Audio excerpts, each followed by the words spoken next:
क्या एक TV debate ने मीडिया और शिक्षकों के बीच ऐसी खाई पैदा कर दी जिसकी किसी ने कल्पना भी नहीं की थी।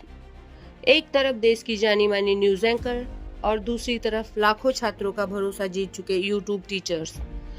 फिर कुछ ऐसा हुआ कि सोशल मीडिया पर hashtag media versus teacher trend करने लगा। छात्रों ने खुलकर अपनी राय रखी, शिक्षकों ने जवाब दिया और देखते ही देखते यह सिर्फ एक डिबेट नहीं बल्कि एक राष्ट्रीय बहस बन गई।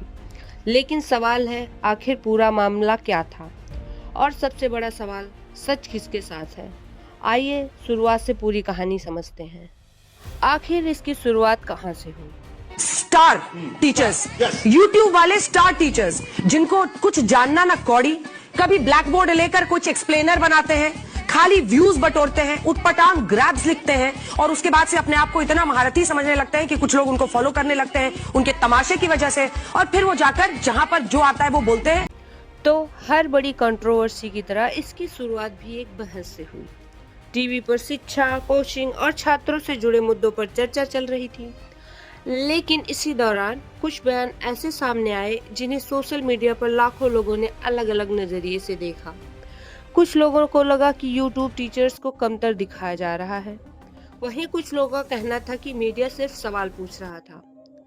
और यहीं से शुरू हुई वो बहस जिसने इंटरनेट को दो हिस्सों में बांट दिया।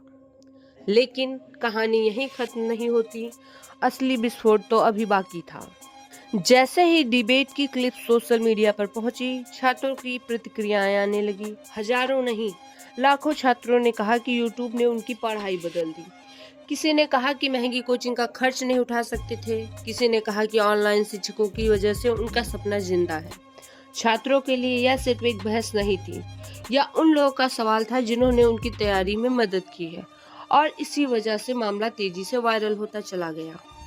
इसके बाद कई लोकप्रिय शिक्षकों के नाम चर्चा में आने लगे। सोशल मीडिया पर वीडियो, पोस्ट और प्रतिक्रियाओं की बाढ़ आ गई। समर्थकों का कहना था कि ऑनलाइन शिक्षा ने लाखों विद्यार्थियों तक ज्ञान पहुंचाया है, खासकर उन छात्रों तक जो बड़े शहरों की महंगी कोचिंग तक नहीं पहुंच सकते हैं। लेकिन क्या इसका मतलब यह है कि मीडिया गलत था? यहीं से कहानी का दूसरा पक्ष शुरू होता है। मीडिया समर्थकों का कहना है कि पत्रकारिता का काम सवाल पूछना है। अगर शिक्षा व्यवस्था में कोई समस्या है, अगर किसी संस्था पर सवाल उठते हैं, तो उनकी जांच और चर्चा होनी जरूरी है। उसके अनुसार बहस का उद्देश्य किसी एक व्यक्ति को निशाना बनाना नहीं, बल्कि मुद्दों को सामने लाना था। और यही कारण है कि इस विवाद को अलग अलग लोग अलग अलग नजरिए से देखते हैं। लेकिन अगर हम भावनाओं को एक तरफ रख दें, तो असली सवाल क्या है? क्या मीडिया को सवाल पूछने चाहिए? बिल्कुल। क्या शिक्षकों को समान और अपनी बात रखने का अधिकार है? बिल्कुल। शायद यही वजह है कि यह विवाद इतना बड़ा बना, क्योंकि इसमें सिर्फ मीडिया के शिक्षक नहीं थे, इसमें लाखों छात्रों की उम्मीदें भी जुड़ी हुई थी। तो आखिर सच किसके साथ है? इसका जवाब शायद एक लाइन में नहीं दिया जा सकता, लेकिन इतना जरूर है कि इस विवाद ने भारत में ऑनलाइन शिक्षा की ताकत और छात्रों की आवाज को सबके सामने ला दिया। अब मैं आपकी राय जानना चाहती हूँ, क्या आपको लगता है कि इस पूरे मामले में यूट्यूब टीचर्स सही थे या फिर मीडिया, या फिर सच दोनों के बीच कहीं मौजूद है? कमेंट करके जरूर बताइए। और ऐसी रोचक जानकारी के लिए तथ्य और कथा 0210 को सब्सक्राइब करना ना भूलें। मिलते हैं अगले तथ्य और अगली कथा के साथ।